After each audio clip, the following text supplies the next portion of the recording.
asina nuna manu adesioku ijani bija wele endi akụkọ akosigonu mana anyị lulelu ife anyị bịa ka anyị lụnụ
Onitsha donu aka isijebe egwu moka mweto obodo Igbo ka Chukwu emeka nwa mambala Tupu anyị jebe na anyị balo na ofu okwu ka anyị jibine ofu alonu ka anyị jebe amuna ndị egwu mụ na anyị yete Judeli nwoke dị onosogbo Anya luze n'ule anya bido n'ufebe anya fegidoze n'uwe ndị asile bido gole na Zambia n'okosili faneje mana ba mazio nani abata akwani nenu anyị asa akwani nani anyị neje anyị na Chukwu emeka mambala yeje ebonye binu oko na wachi ebonye biko manu koseka egwu nneje ka makoseka nwa mambala mazi koseka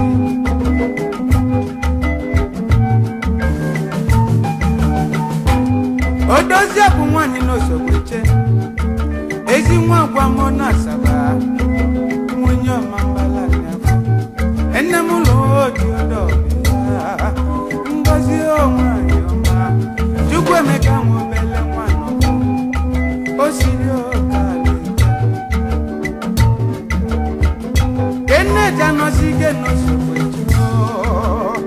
Monyoka Anye bidone Endi kola koko abataba Ifurugu naga nanya nafo Ifonu nebuo nanti nanuo Fakosize nuwe pia Akwabaze nebuo Ebunuo kanji Ebegu mudi ono kuna ebegu mudi ono kunuso anigana na mama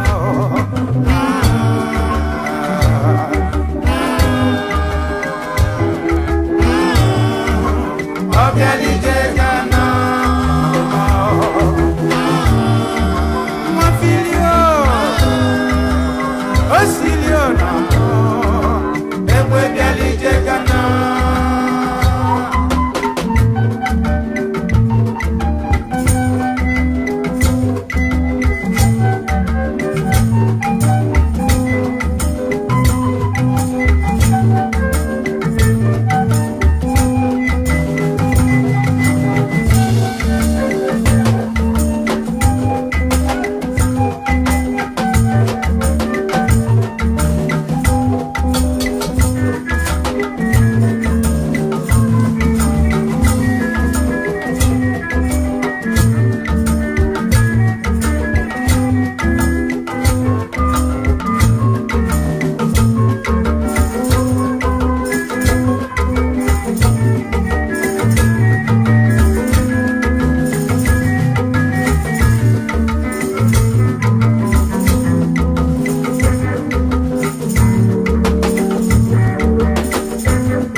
Awka no de cho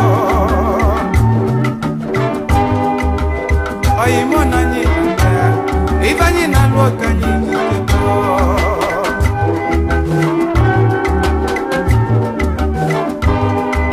ameche ngoli so onyama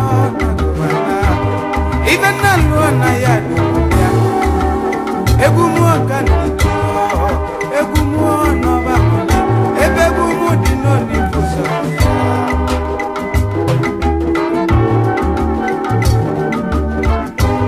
endi kola ko na ba ko si ife ba kolu no na si maka na ba dele na ba fulo si mana ba kolo na Zambia ka nije mana ba mazinanya batako mama malane maka fa kwani nenu nani neja abani nani nani neja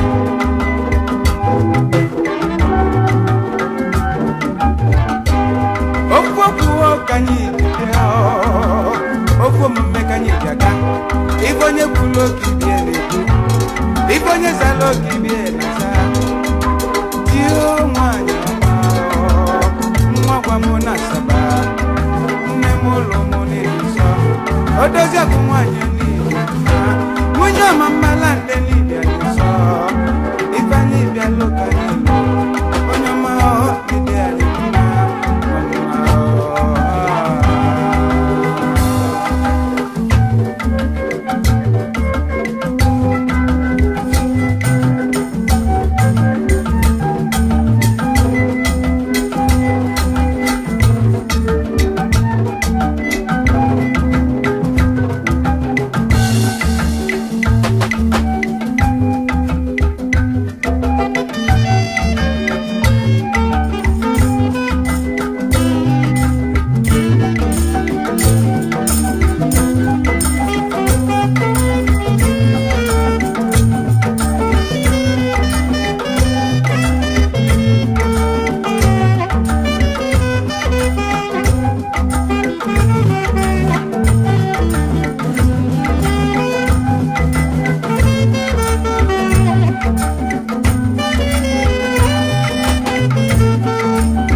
Lumbia no nano,